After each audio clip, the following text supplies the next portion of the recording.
Abakunzi ba Rwanda Gospel TV nongeye kubasuhuza mu izina ry'umwami wacu Yesu Kristo, kandi nejejwe n'Imana yuko uyu munsi twongeye kugaruka mu studio kugira ngo tuganire ijambo ry'Uwiteka umwami Imana. Dushimira Imana yuko ari umukozi w'umuhanga, kandi mboneraho no kubifuriza Pasika nziza. Rero uyu munsi wa none kandi umunsi benshi bita ngo nuwa kane mutagatifu mu madini amwe, turagira ngo tuganire ijambo ry'Uwiteka umwami Imana. Shimira abantu bose badukurikirana umunsi ku munsi, shimira abantu bose bajya batanga ibitekerezo ndetse n'ababaza n'ibibazo bitandukanye kuri iyi channel. Reka rero dusenge Imana. Mwami Yesu, mwami mwiza, uri Imana y'amahoro, urashoboye kandi urahambaye, uri byose ntabwo ujya unanirwa data. Isaha ndi imbere yawe mwami kuvuga ijambo ryawe, nyemerera buri wese uteze amatwi iri jambo mwami w'abami yakira ubuzima buvuye muri iri jambo mu izina rya Yesu Kristo wa Nazareti. Nyiringabo Imana bumvira ijambo barwaye, Uwiteka nyiringabo Imana bakize, abumvira ijambo bashonje, Uwiteka nyiringabo Imana bahaze, abumvira ijambo bacitse intege, Uwiteka nyiringabo Imana basubizemo imbaraga, abumvira ijambo mwami uhindura ubuzima bwabo mu izina rya Yesu Kristo. Nyemerera Uwiteka nyiringabo Imana kuboko kwawe kwiza wigaragaze. Cyo mpeje ni buri imbaraga mbi zose z'umwanzi Satani, cyo mpeje ni buri bazimu n'abadayimoni n'imyuka mibi yose ibyahaguruka kurwana no kunaniza iri jambo, ibicantege byose bitsindwe mu izina rya Yesu Kristo. Mwami w'abami nyiringabo, abantu bakubone ko ari wowe Mana, kandi nyiringabo Imana aba ari we wiheshikiwe kuko uri Imana ishoboye byose. Urakoze data wera, ushimwe kandi ushyirwe hejuru mu izina rya Yesu Kristo, niho byose bitubyizera, amen. Bakunzi ba Rwanda Gospel TV, duhawe umugisha kubw'iyi televiziyo, duhawe umugisha kuko Yesu aracyari ku ngoma kandi aracyakora imirimo n'ibitangaza. Tubonye agira neza abarushye n'abaremerewe, kuko ijambo ry'Imana ritubwira neza ngo yemwe abarushye n'abaremerewe nimuza mukansanga nzabaruhura. Hari benshi baruhukiye kuri iyi televiziyo, hari benshi baruhukiye ku ijambo ry'Imana ndetse n'ubutumwa n'ubuhamya bitandukanye binyura aha ngaha. Imana bampera umugisha, kandi tuzaza gusoza ufite icyifuzo runaka tugisengera, kandi Imana iraza kukugirira neza. Rero nk'uko nari ntangiye ndimo mbibutsa ko turi mu bihe bya Pasika, nanjye ndashaka kuvuga kuri Pasika. Ubundi Pasika ni iki? Abantu dukeneye kumenya Pasika kurusha kumenya wa munsi. Tubivuga ngo ni igihe iki n'iki tariki ndetse ziranahinduka, ariko tukamenya Pasika icyo ari cyo. Iyo ugiye mu isezerano rya kera, Pasika usanga iryo jambo rivuga uburyo marayika w'Imana, ibice 12 mu gitabo cy'Itangiriro, yanyuze mu gihugu cya Egiputa yica abana bose b'imfura, ariko abana b'Abisiraheli baracungurwa muri icyo gihe. Rero Pasika no gucungurwa k'umwana w'umuntu. Ni nayo mpamvu uyu munsi tuvuga Pasika. Ntago ndi buze gutinda cyane mu isezerano rya kera. Ndashaka kuvuga Pasika nkurikije benshi bamaze iminsi basaba ngo twigishe kuri Pasika, ariko Pasika muzi ndavuga ku magambo 7 Yesu yavuze ku musaraba. Ayo magambo 7 Yesu yavuze ku musaraba, numara kuyumva ashobore kukubatura. Nongeye kuvuga ngo Pasika ni ukongera kuba muzima, ni ukongera kubona umuzima wari wishwe n'ibyaha, yongera akabona iki? Akabona ubuzima mu izina rya Yesu Kristo. Ni nayo mpamvu amagambo turi buze gusoma turahera mu gitabo cy'Abefeso ibice byaho 2, no turi buze gusoma umurongo waho wa 8. Haravuga ngo iki? Haravuga ngo mwakijijwe n'ubuntu kubwo kwizera, ntibyavuye muri mwe ahubwo ni impano y'Imana. Haleluya! Twakijijwe n'ubuntu kubwo kwizera, ntago byavuye kuri twebwe ahubwo ni impano y'Uwiteka umwami Imana. Rero Pasika nagiye ngubwire ngo nayo ni imwe mu mpano Uwiteka umwami Imana yahaye itorero, yaduhaye kubw'abari bishwe n'ibyaha, abari bapfuye kubw'ibyaha, ariko turangije tubabazima kubw'izina rya Yesu Kristo. Murongo wa kera ngo ntibyavuye no ku mirimo kugira ngo hatagira umuntu wirarira. Umurongo wa 10, kuko turi abo yaremye ituremeye imirimo myiza muri Kristo Yesu, iyi Imana yiteguriye kera kugira ngo tuyigenderemo. Murongo wa 10 niwo nshaka gusorezaho, ariko icyo nshaka kuvuga cyane ku murongo wa 8, avuga ngo mwakijwe n'ubuntu kubwo kwizera. Rero twakijijwe kubwo kwizera umwami wacu Yesu Kristo. Ni nayo mpamvu Kristo yemeye gupfa ku musaraba, apfa urupfu rw'agashinyaguro kugira ngo twebwe tube bazima, kugira ngo twebwe tubone ubuzima. Niyo mpamvu uyu munsi ntago ndi bwinjiremo cyane, ariko ndavuga ku magambo 7 Yesu yavuze igihe yari ari ku musaraba. Magambo 7 Yesu yavuze kugira ngo natwe tuyizere ndetse tunamenye yashaka kuvuga iki. Haleluya. Gusa mumenye ngo ntago twakije kubw'imirimo, ahubwo twakije kubw'ubuntu tubonera muri Kristo Yesu. Iyo mpamvu Yesu uyu munsi wa none, kuri uyu munsi wa Pasika, ntabwo akiri mu mva, ahubwo Yesu ni muzima. Yesu yamaze kuzuka. Rero iyo tubona uyu munsi tuwufata nk'aho ari umunsi Yesu yazutseho, ariko ntabwo yazutse uyu munsi, ahubwo ni ukwibuka icyo gihe, tukagendera muri ibyo bihe, tugakorera muri ibyo bihe. Kuko Uwiteka Umwami Imana ni byiza kugira ngo duhore tugendera mu ijambo, kandi tugendera mu ijambo ry'icyo ry'ukuri kw'ijambo ry'Imana, ko dushobore gufata icyo Kristo yadufatiye. Haleluya, haleluya. Ngira ngo tuzongera tuyivugeho, kuko Pasika wavuga byinshi cyane, ariko turavuga Yesu ari ku musaraba. Haleluya. Yesu yavuze amagambo agera kuri 7, ariko ijambo rya mbere ryari ryuzuye imbabazi. Imbabazi z'Imana itugirira, imbabazi z'Imana zahereye ku musaraba. Haleluya. Ariho Yesu yavuze ngo ntibazi ibyo bakora, ngo mubabarire Data ubabarire, kuko ntago bazi icyo bakora. Abo ni babandi bamuteraga amabuye, bari bazi ko bazi Imana. Abo ni babandi Bibiliya itubwira ngo bari mu ishusho y'abatambyi, mu ishusho y'ubutambyi. Abo nibo babambye Kristo. Haleluya. Ariko Kristo arangije abagirira impuhwe, arabareba, aravuga ngo aba bose mubona Data ubabarire, kuko ntago bazi iki, ntago bazi icyo bakora. Haleluya. Zero ni imbabazi tubonera muri Yesu, kandi izo nizo mbabazi twaboneye ku musaraba. Haleluya. Aho ngaho niho dukirira, aho ngaho niho dutabarirwa, aho ngaho niho buri wese akeneye kugera.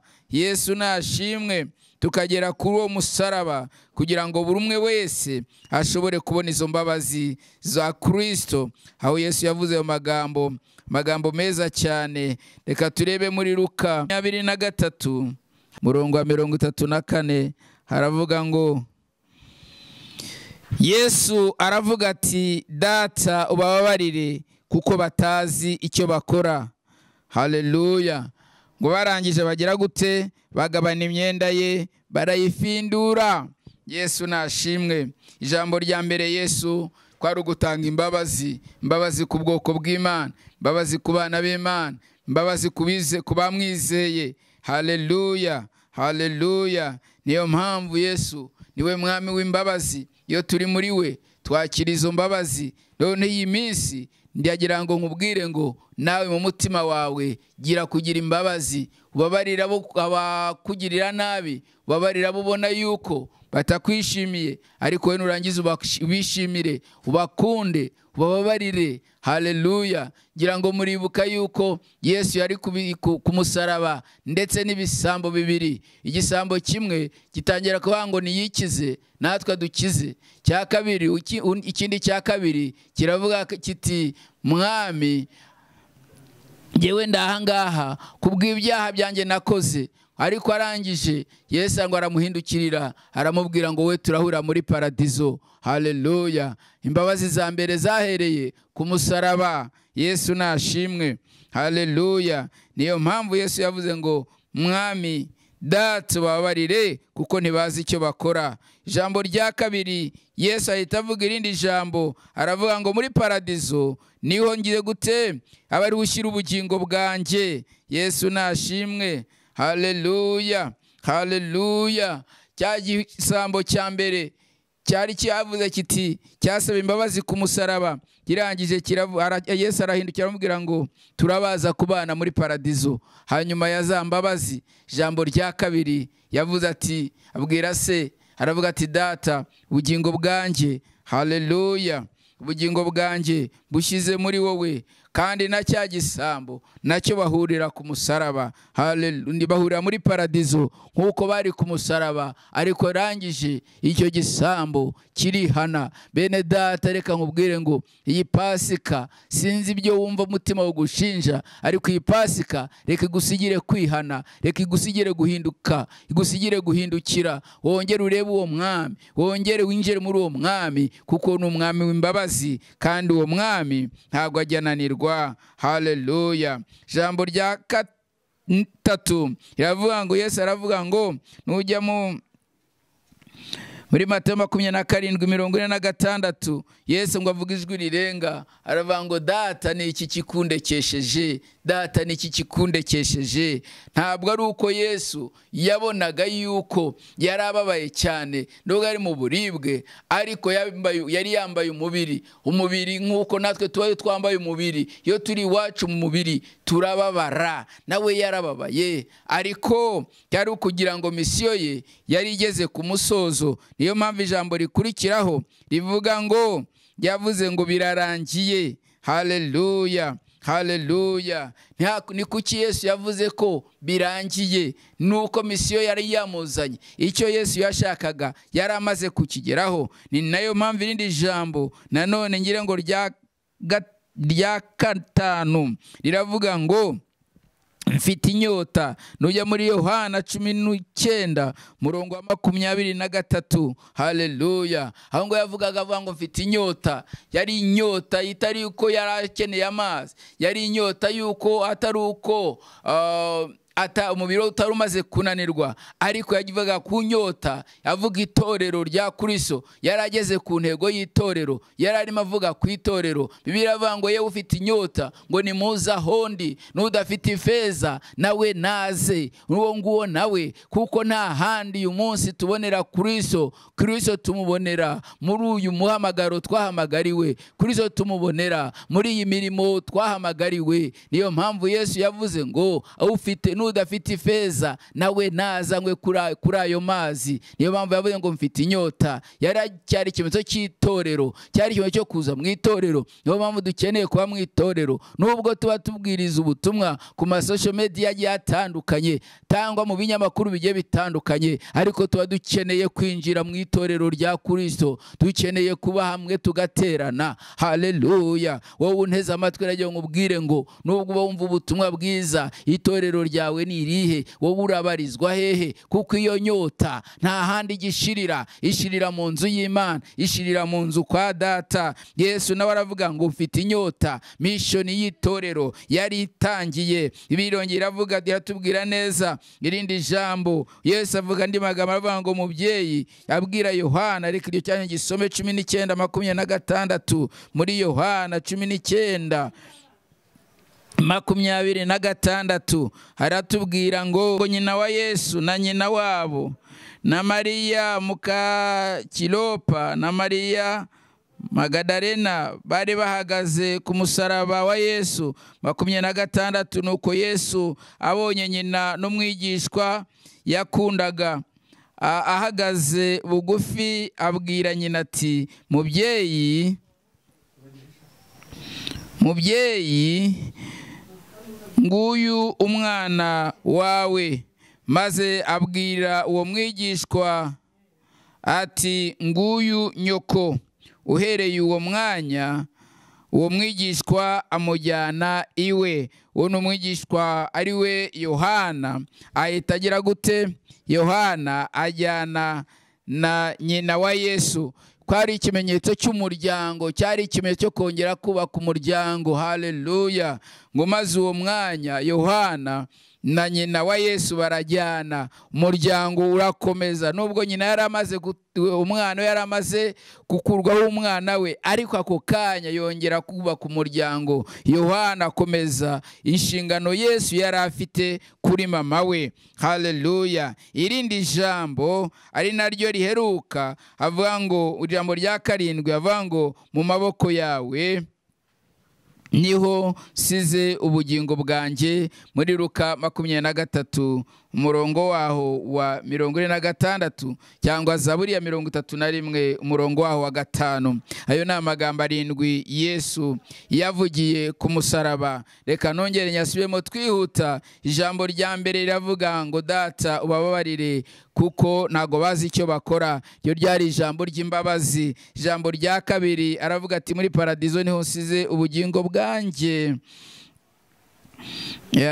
Ijambo rya kabiri niho abwiye Cyahisamo ngo turaza kubana muri paradizo. Ijambo rya gatatu abwira Yohana ati nguyu mama wawe, abwira na mama we ati nguyu umwana wawe, barajyana. Ijambo rya kane havuga ngo niki kikundekesheje. Ijambo rya gatanu niho yavuze ngo mfite inyota. Ijambo rya gatandatu aravuga ngo birarangiye. Ijambo rya 7 riravuga ngo mu maboko yawe niho nsize ubugingo bwanjye. Ayo ni amagambo Yesu yavugiye ku musaraba, magambo yuzuye ubuhanuzi, magambo yuzuye imbaraga. Nshuti zanjye mukurikiye aka kanya ijambo ry'Imana, najye mbabwire ngo muri iri jambo niho tubonera ubuzima, muri iri jambo niho tubonera imbaraga, muri iri jambo niho tubonera kugirirwa neza n'Imana. Mwibuke yuko abari ku musaraba ngo mu bamuteye icumu hari umugabo umwe yari afite ijisho ritareba, ngo maze amazi yavuye mu rubavu rwa Yesu atarukira muri rya jisho ritangira kubona. Abantu batangira kwihana ibyaha, abantu batangira kumenya ngo koko yari umwana w'Imana. Ndagira ngo nkubwire inshuti yanjye, wo guteza amatwi iri jambo ry'Uwiteka Umwami Imana. Yesu ari ku ngoma, Yesu ari ku ngoma, Yesu aracyakora, kandi Yesu ari ku murimo. Wowe urimo kunyumva, wari uri kure y'ijambo ry'Imana, wigeze kwizerera Kristo urangije ubivamo, reka iyi Pasika yongere gusubize mwimbaraga, wongere ugaruke ku rufatiro, wongere ugaruke kuri uyu murimo, wongere uhagarare kuri uyu murimo, kuko hari icyo Imana yavuze ku buzima bwawe, kandi icyo kizasohozwa nuko wowe ubwawe wongeye kugaruka, ukongera kumvira ijambo ry'Imana. Mwuka w'Imana arahari, kandi arahari gukora imirimo n'ibitangaza, kandi arahari gukiza no gutabara. Mu izina rya Yesu Kristo ndimo ngana ku musozo.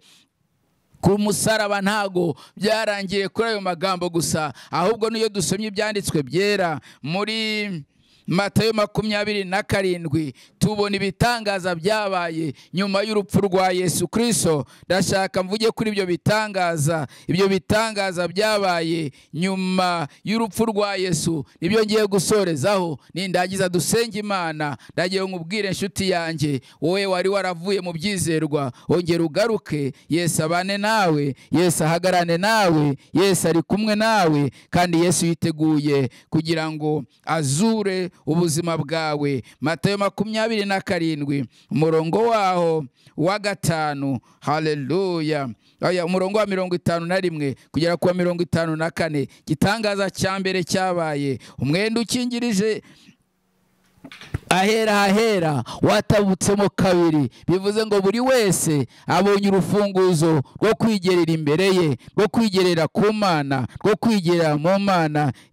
Igitangaza cya kabiri, isi iratigita. Igitangaza cya gatatu, ibitare biragira gute? Biramenagurika. Igitangaza cya kane, ibituro by'abera birakinguka. Igitangaza cya gatanu, intumbi z'abapfuye zirazuka. Gitangaza cya gatandatu, ngo maze babona umurwa wose, abandi bazutse batangira gutambagira umurwa. Gitangaza cya karindwi, haleluya, ngo batangira gutinya, abatware n'abafite ubushobozi batangira gutinya, batangira kugira ubwoba, bamenya yuko, bizera yuko Yesu ari umwana w'Imana muzima. Rero nawe iyi Pasika reka nawe wakira igitangaza cy'ubuzima. Ubuzima bwawe sinzi uyu munsi ukumerewe, ariko Yesu niwe mukiza, Yesu niwe mutabazi, Yesu niwe murengezi wawe, Yesu niwe wagutabara, Yesu niwe wahindura amateka yawe.